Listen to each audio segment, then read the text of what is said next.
আয়না ঘর থেকে আমরা অনেককে বেরোতে দেখছি। আপনাদের সময় একটা হাওয়া ভবন ছিল, মনে আছে নিশ্চয়ই আপনার। আবারও কি হাওয়া ভবন চালু করার প্ল্যান করছেন আপনারা? আমরা ইতিমধ্যে আয়নাঘর ও হাওয়া ভবন নিয়ে বিভিন্ন ধরনের গল্প কাহিনী শুনতেছি।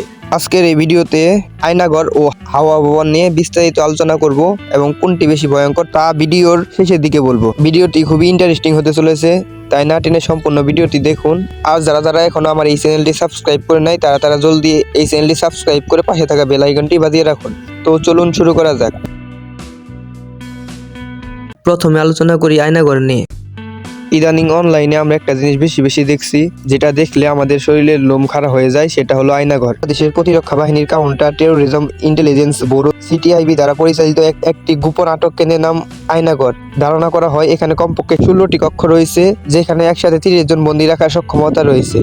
আয়নাঘরটি বাংলাদেশের ঢাকা সেনানিবাস এলাকায় অবস্থিত বলে ধারণা করা হয়। সুইডেন ভিত্তিক নিউজ পোর্টাল গোপন কারাগারের সম্ভাব্য অবস্থান প্রকাশ করেছে, যেখানে বলপূর্বক গুমের শিকার ব্যক্তিদের বাংলাদেশে রাখা হয়েছে বলে ধারণা করা হয়। নেত্র নিউজের বিশদ প্রতিবেদনটি বলপূর্বক গুমের শিকার দুই ব্যক্তি হাসিনুর রহমান ও শেখ মোহাম্মদ সেলিমের অন দ্য রেকর্ড অ্যাকাউন্টের উপর ভিত্তি করে তৈরি করা হয়েছে, যারা বলেছেন যে তাদের ঢাকার কেন্দ্রস্থলে অবস্থিত কারাগারের ভিতরে রাখা হয়েছিল 2009 থেকে 2017 সাল পর্যন্ত। বাংলাদেশ সরকারের প্রত্যক্ষ বা পরোক্ষ মদদে কোনো ব্যক্তি নিখোঁজ হয় 402 জন মানুষ।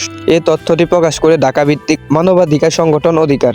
2014 থেকে জুলাই 2019 সাল পর্যন্ত বাংলাদেশে 344 জন ব্যক্তি গুমের শিকার হয়। তাদের মধ্যে 40 জন ব্যক্তিকে মৃত অবস্থায় পাওয়া যায়, 66 জনকে সরকারি হেফাজতে গ্রেফতার করা অবস্থায় পাওয়া যায় এবং আইনি ও সালিশ কেন্দ্রের তথ্য মতে 203 জন এখনো গুম রয়েছে। যারা দীর্ঘদিন গুম থাকার পর ফিরে আসেন তারা গুমের ব্যাপারে মৌন অবলম্বন করেন। ধারণা করা হয় এসব মানুষদের গুম করে রাখা হয় আয়নাঘরে।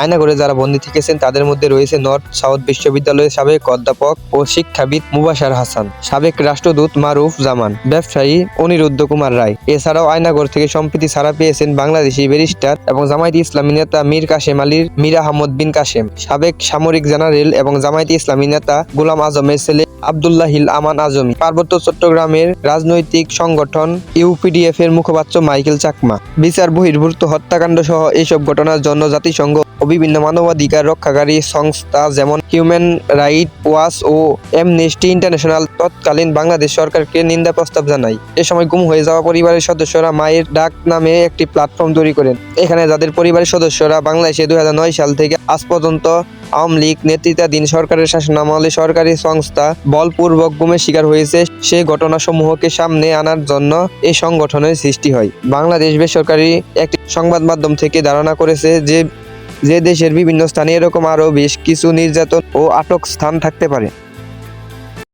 এখন আলোচনা করা যাক হাওয়া ভবন নিয়ে। হাওয়া ভবন বাংলাদেশ জাতীয়তাবাদী দলের সভাপতির রাজনৈতিক কার্যালয় ছিল।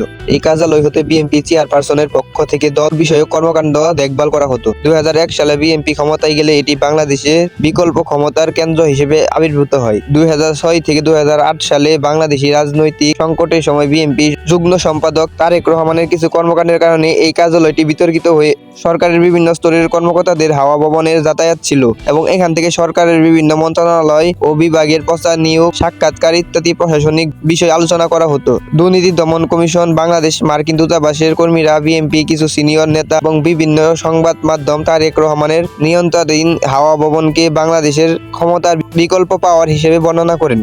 2001 সালের নির্বাচনের আগে দলীয় কার্যালয় থাকা সত্ত্বেও চেয়ারপারসনের কার্যালয় হিসেবে বনানীতে হাওয়া ভবন ভাড়া নিয়ে দলের ভেতরে ও বাইরে কিছুটা বিতর্ক সৃষ্টি করে তারেক রহমান। নির্বাচনের পরও ওই কার্যালয় খোলা রাখা হলে হাওয়া ভবন ঘিরে বিতর্ক আরো বাড়তে থাকে। এক পর্যায়ে নানা দুর্নাম ছড়িয়ে পড়ে। 1/11 পর সমঝোতার মাধ্যমে তারেক রহমান বিদেশে চলে যাওয়ায় ওই কার্যালয় বন্ধ হয়ে যায়। বিএনপির বর্তমান পরিস্থিতির জন্য দলের অনেক আড়ালে হাওয়া ভবনের ভূমিকাকে দায়ী করেন।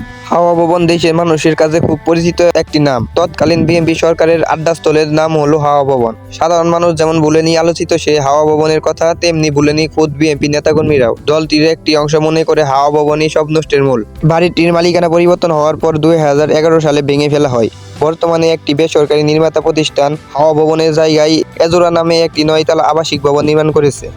আজকের ভিডিও আলোচনা এখানেই শেষ। আমি আমার ব্যক্তিগত মতামত প্রকাশ করলাম না, আপনারাই কমেন্টে জানান আয়নাঘর এবং হাওয়া ভবনের মধ্যে কোনটি বেশি ভয়ঙ্কর।